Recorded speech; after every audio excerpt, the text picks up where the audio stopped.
All right. Well, hi, everybody. Thank you for joining us on this panel about creating balance. I'm Melissa. I will be your host, and I will just go around and have you guys introduce yourselves, tell a little bit about yourselves, and we will get started. So, Sonia, do you want to go ahead and start? I would love to. So my name is Sonia Myver, and I am a professional coach here at Chesterfield Counseling. I work with people who are struggling in relationships, need to set boundaries, and also people who have someone who's affected by addiction or themselves are looking to get some support. And one of the other fun things I get to do is host our podcast. And I hope you follow our podcast too. It's on Spotify, Chesterfield Counseling Associates. And that was my very subtle pitch. Thank you. Blair, how about you? Yes, hello. I'm a psychotherapist here at CCA as well. I do all things from grief to eating disorders to depression, so talk therapy, and I am accepting new clients as well. All right. And Thank Blair and you. I just did a podcast. I'm sorry, I'm going to jump in No, yeah, about her expertise in the world of nutrition, and it's wonderful. So watch that too. okay. And then Ginny. Yeah, so I'm Jenny. I am a first year therapist here. I just graduated recently. Yay. And I specialize. I really enjoy working with issues of trauma and depression, anxiety, particularly religious trauma recovery. So those are some things I enjoy. I work with adolescents, adults, couples. Yeah. Okay. We have a really solid group here. I feel like you guys will have lots of knowledge about this topic. I feel like over the last few years, people are constantly talking about like, you need balance, just find balance. And they make it seem so easy, right? Just like find the balance and you'll have a happy life. So I'm going to start with just saying, what do people mean by having balance, Sonia? And why is that so important? So don't laugh, but let me indulge you for a second. I was thinking yesterday about, what kinds of things I wanted to try to communicate. And I was watching my dog. I have a very old dog. She's 16 and she's adorable and she's just the sweetest thing ever. But her hips are starting to give out. And so she'll try to run outside and do all the things that she wants to do. But you can see that her hips are just start to cave a little. So she Mhm. kind of overcompensates. And I was thinking about this is physical, obviously, for her, and she's a dog, but the fact that she's out of balance right now Yeah, means that she can't do the things that she normally would do well. But it also means that other parts of her body are now out of balance too, and she is overcompensating, and she probably has some issues and pain. So when we're physically out of balance, we notice it, right? If you have, right. even if you have a little cut on your thumb, you notice it all day because Yeah. something's going on. And again, as humans, our lives are a little more complex than our dogs, but I think the concept is the same. And that is we have different parts of our lives. And Blair's going to, kind of touch on what those different parts are. And they're all important. And as individuals, we know what those things are that are important for us. But when something is out of whack, when something doesn't get the proper attention it needs, the same thing kind of happens to us. And that is we don't do well in that area because we're neglecting it maybe. And then the other areas of our life can tend to suffer too. So that the idea is to just try to find our sweet spot. People don't like to talk about doing things in moderation and doing things. Yeah, but really, an old person like me is going to tell you that that really is true.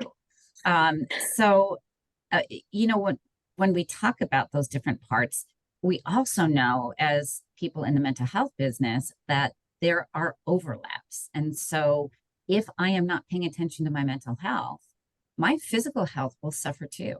And we know about, what adrenaline and cortisol and all those chemicals coursing through our body. If we don't address those issues, it affects our physical health. It affects our heart, for example. The same is true with our spiritual lives. If our spiritual lives is important, and we either ignore them or we're doing very well in fostering that, that has an effect on our career and our relationships. And of course, relationships are the big one because often it's relationships that make it difficult for us to find balance. If we're not, somebody is really, really grating on our nerves and we don't address those issues, that can affect our physical health. It can affect the other areas of our life. So having balance in what matters to you in your life is super important so that we don't become wobbly like my dog. Yeah, I love that visual. I mean, that is a great way to explain it because I feel like a lot of times it's just so abstract. And, you know, they're just words that people say, just find balance. And that gives a really clear picture about what that can mean for all parts of ourselves. So thank you for that. So this one's going to go to you, Jenny. So what are some things that start to happen if individuals do not have balance in their lives? Yeah, for sure. So one of the things that happens on the extreme, so I kind of think about it as a spectrum, right? There are gonna be lots of things that we experience when we're not feeling balanced or when we're not having balance in our lives. And there can be things like compassion fatigue for people that work as caregivers or perhaps work in education or care for loved ones or just our parents or whatever. If you're working in a field where there's lots of caregiving, you might experience compassion fatigue. You just can't care about your people, your clients like you usually do. Like it's like your empathy just kind of leaves the room. You're so overwhelmed or you're so imbalanced that things can like that could happen. Or you might experience burnout or secondary trauma if you're working with people that are going through really heavy stuff, like if you're in the medical field or if you're a therapist or if you are a pastor. Like if you're hearing really heavy stuff all the time, you can start to feel as if that heavy stuff has happened to you. It's wild how our brains kind of experience empathy on a larger scale. And you can also experience symptoms like anxiety or depression or sleeplessness or irritability or weepiness or general unhappiness, codependency, relational tension. A lot of the things that Sonia mentioned can be borne out in really specific mental, emotional kind of ways. I liked the way I used to feel a lot of shame around the idea of burnout. I've been in the caregiving field a long time in ministry and then also in the role as a therapist. And so sometimes I would think about burnout as like a sign that you're not doing it right. That you are like somehow like broken within yourself, like you know don't have good boundaries, you aren't praying enough. It's just like it's a sign that you have somehow dropped the ball. But instead I've been learning more about burnout, kind of thinking about how to care for people well through burnout, and I've started to kind of look at it as a check engine light. So like when we see that check engine light on our dashboard, sometimes I just hear like the register sounds in my brain. I'm like, oh my gosh, how much is this going to cost? But on the other Yes. side, the check engine light is really just indicating there's something that's off kilter here. So something needs to be evaluated. It's a neutral thing. It can kind of make us feel like, oh, this is a new project. Oh my goodness. But essentially, it's just indicating, hey, friend, there's something that needs to be evaluated and cared for. It doesn't mean that, you know, you're a terrible car owner. It doesn't mean your car is like morally devastating. It's a thing that needs attention. And so I think if we can shift our thinking to, hey, if you're starting to feel irritable and you're tapped out, maybe you need to just kind of evaluate what balance looks like for you. That's okay. It's fixable. You can come back for it. And I think the reality is a lot of us are always towing that line of, are we balanced? Are we not? What does that look like for us? So I think beginning to have language that brings compassion and grace for us in sensing burnout can be really important. So there's a really big answer for one question. Yeah. No, yes. And this is just like a snapshot of how deep that we could really go with just that topic. Because just as you were talking, I was thinking parents, like I mean, even moms or parents at home right now during the summer. And by the end of the day, I'll tell you, I'm done. Like I am completely spent, but I've spent from 6 a.m. until, 9 p.m. with these little humans. And so, and you start feeling some shame, like, I wasn't a good enough mom, or I didn't do a good enough job. That's why I'm feeling this. So I really appreciate that, you explaining like all the different types. And therapists, you guys need like your own therapists to like We do. Yeah, for sure. talk about Yeah. like all of the different things going on. So, all right. So thank you, Jenny. So I know that this is going to be a very broad topic, Blair, but if you could pinpoint what are the main areas in our lives where we need to find balance? Yes, I recently made a social media post about how mental health treatment is not one size fits all.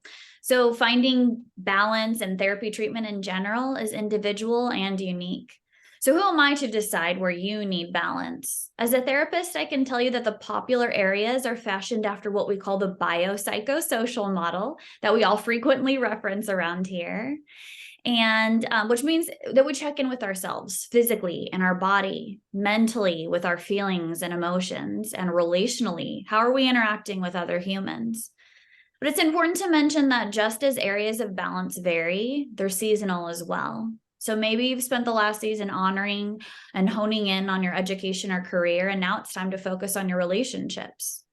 Maybe you've been processing trauma and it's time to date again. But if you need help troubleshooting what that looks like, therapists at CCA are great at meeting you where you're at and identifying areas of balance for you.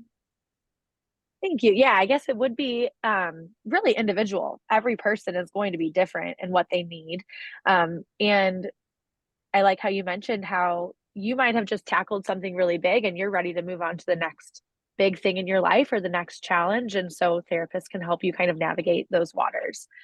Um, Jenny, what would you say? What are some strategies that you would suggest to help me balance out my life? So, we all have different areas where we need balance. But is there anything that I could start implementing or start doing that would really help? That could be kind of like a one size fits all that lots of people could relate to just doing these few things. Yeah, for sure. So I think first starting from a place of grace and compassion and kind of a non-judgmental posture towards yourself of if you can start off with a place of we're just going to evaluate what's going on right now. We're not going to immediately jump to conclusions and cast judgment on ourselves. We're just going to do a very open-minded assessment of what are taking up space in our brains and our hearts and our schedules right now.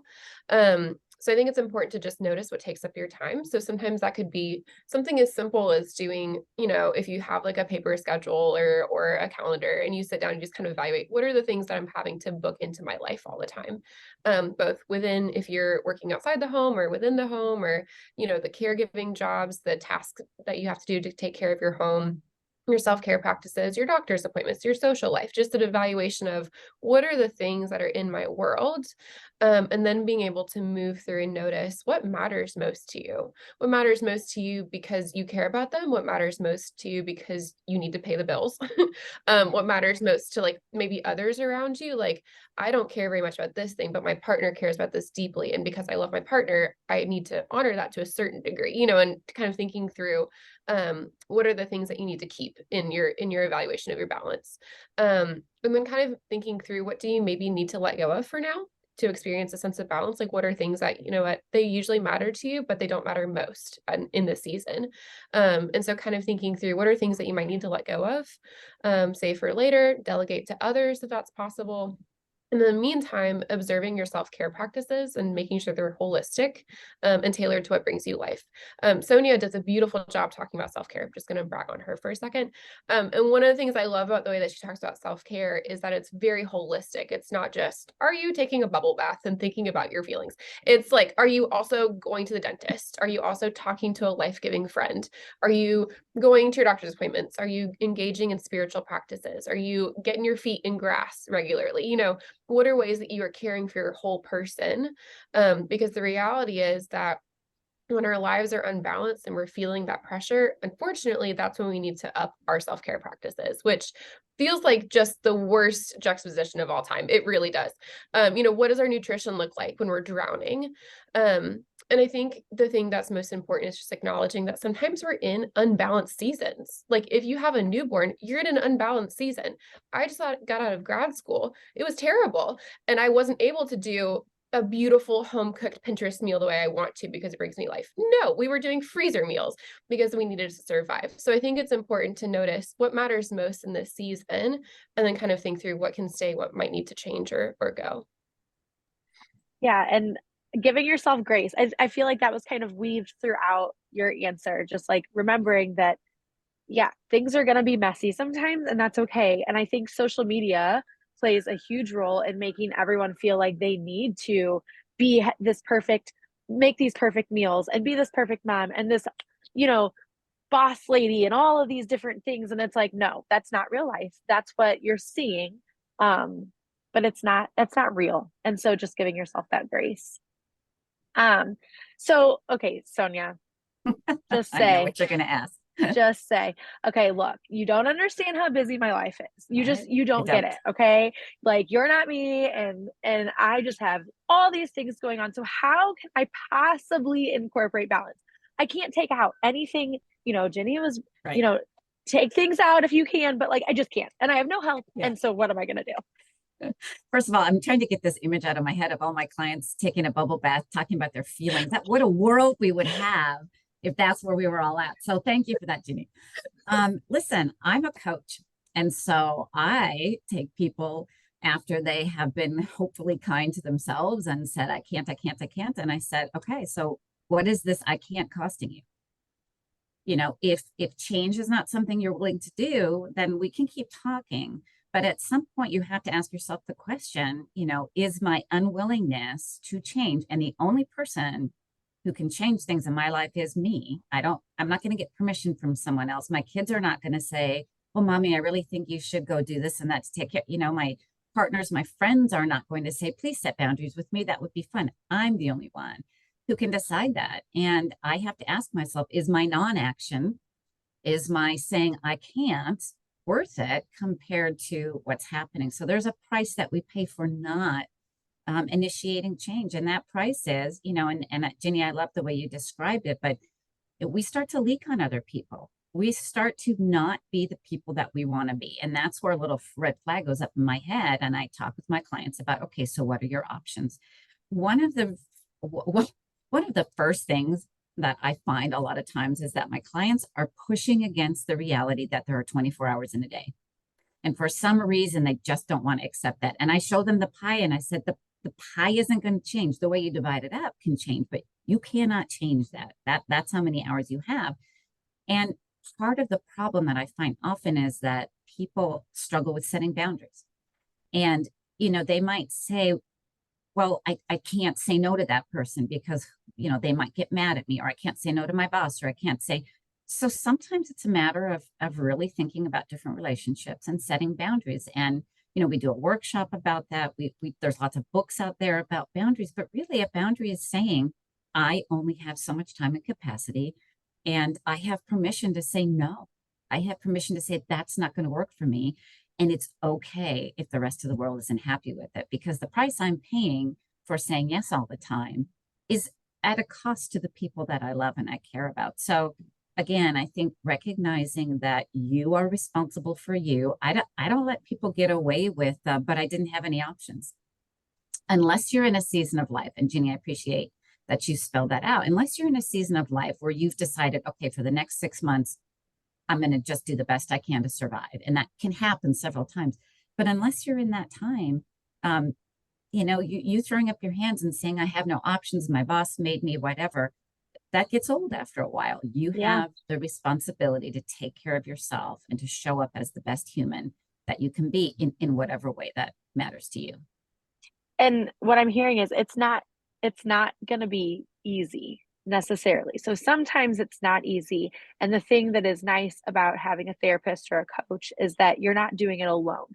So when people finally get to the point where they're just like, I can't do this anymore, it's nice to have someone walk the journey with you, because having a support system is huge. So Absolutely. it's gonna be tough, but you can do tough things, right? So Absolutely. Yeah. we've If I talked a could, lot.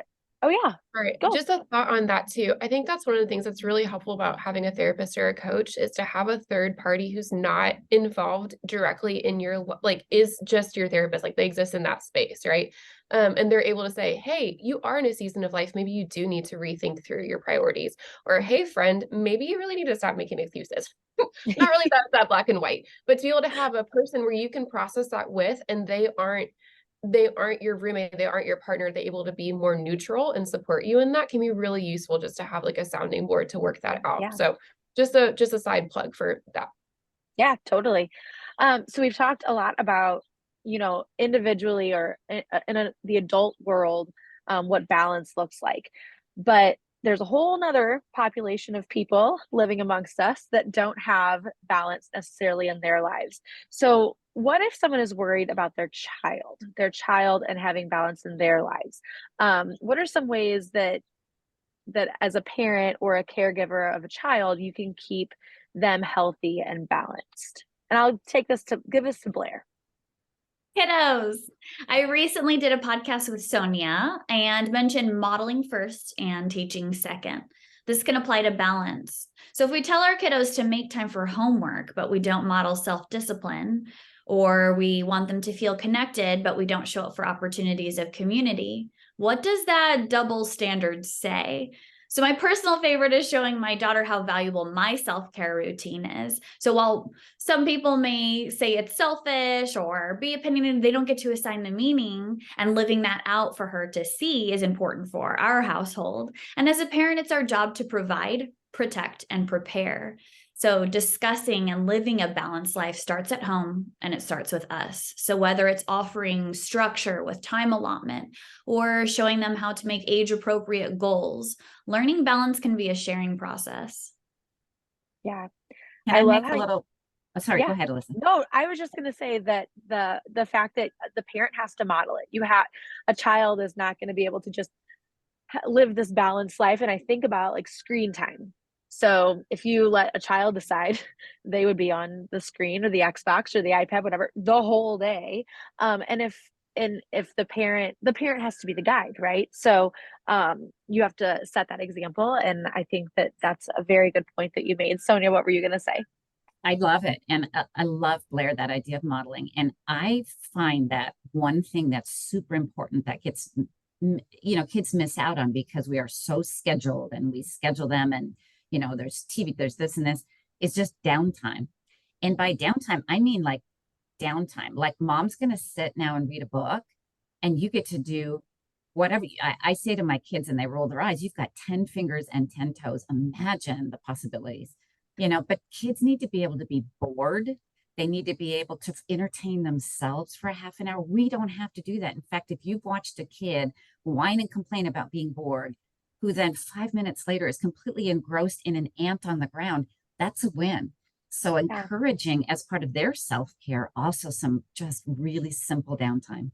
Yeah, and I will say too, to piggyback off that, and this is kind of going with the social media piece that I was talking about earlier. I have seen social media, in infographics or whatever it might be, where it's like um, a parent is reading a book or a parent is, checking their email or whatever, and the post almost shames the parent because they're like, "Look at your child; they're over here just doing their own thing, and you're not engaging with them." And it's meant to make the parent. I think, truthfully, it's meant to tell parents, "Hey, don't forget, like." Interaction is good with your child, but at the same time it makes you feel almost guilty for not interacting with them all the time. Like, okay, I'm going to read this book, but I still love you. Don't worry. Like, so I just think that there's so much going on when it comes to the internet and social media and what is to balance our lives. I mean, honestly, you're just trying to, make everyone happy all the time, and that's just not possible. Um, all right. Uh, Last question is going to go to you, Jenny. So, are there any books or podcasts, articles, videos, anything that you would recommend? And we can also link this in the comments whenever we post the video, but just anything that stands out to you or authors that you know of that really do a good job talking about balance. Yeah, so I have 3 suggestions, but I would love to hear if you guys have other suggestions as well. So first of all, I recommend this author and her work all the time. Her name is Kendra Adachi, and she wrote the book The Lazy Genius Way. She also wrote The Lazy Genius Kitchen. And she also has a podcast called The Lazy Genius. She is just excellent. And I think that one of her strengths is talking through balance with a lot of compassion and a lot of grace and realism about, hey, this is what you have on your plate. This is how you can care for yourself in that and be honest with what you can handle, what you can't. And here's how to kind of prioritize those things and schedule them well and organize them well. So I love her language around those things. She has these lazy genius principles that kind of help people make decisions or care for themselves or organize different decisions and processes and stuff. So that's one recommendation. Kendra Adachi, The Lazy Genius. Yep. The second one is How to Keep House While Drowning by Casey Davis. Casey Davis is a therapist. She is neurodivergent. She has a background experiencing some trauma and some substance abuse and so depression. So she's been in it, right? And she wrote this book and it's very short. I listened to it on audiobook. It was 3 hours long. It was excellent. She has a website called Struggle Care. And the things that she talks about is how to move through care tasks, whether that's actually taking care of your house or taking care of your hygiene or taking care of tiny children, how to do those things with compassion and like a trauma-informed, neurodivergently attentive way, Mhm. which is really practical and lovely. It just had very like dignifying language too. So you're depressed. Of course you're not washing your dishes. Here's maybe a tiny thing that you might be able to do to help yourself feel better and also care for your safety and cleanliness in your home. Right. So that was the second one. My last one is called Burnout. It's another book. It's by Emily and Amelia Nagoski. And they talk about, specifically it's oriented towards women, but I think it's a good conversation broadly, just about how being a caregiver can specifically set you up for burnout and how to kind of spot that in yourself. Talks a lot about a stress cycle, like the way that we experience stress in our bodies and how we might need to discharge that stress through relationships or exercise or all those kinds of things. Just really loved it. It helped get my wheels turning about how I experience burnout as a woman in the world, considering, misogyny and patriarchy and oppression and all those things, not just for myself, but also for my clients and my neighbors and community. So those are some recommendations that I have. So Yeah. yeah. I feel like I'm gonna get on Amazon right now and get a couple of those. That they all sound very solid. So, all right. Well, that is all I have. Does anyone else have any recommendations they wanted to throw out before we sign off? I would add that if boundaries is something that's a struggle and you feel like it's hard to keep balance because too many people have too many expectations, there's a great series of books called Boundaries. John Townsend and Henry Cloud. It is a spiritually based series, but there's boundaries in marriage and boundaries with teenagers, and it's just a great. Even if you're not a spiritual person, I think the content is wonderful. So I would recommend that series. What about your book? Gosh, I put a book. You did. I did. The book is called And Then You Went Missing. And so if you're in a situation where you feel like balance is difficult because there's someone in your life who is overwhelming it might be that there's addiction, mental health issues, it could be personality issues, and you feel like your focus and attention are solely on them and you don't know how to live in your own life anymore. I would love it if you read it. And I'd love to hear what you think about it. Well, I will link that book also in the comments. Thank you guys so much for spending this time with me this morning. I think that you gave some really good suggestions, and I think it'll be really helpful for those of us who are just feeling kind of unbalanced in our lives. So I appreciate it. Thanks, Alyssa. Thank you. Bye.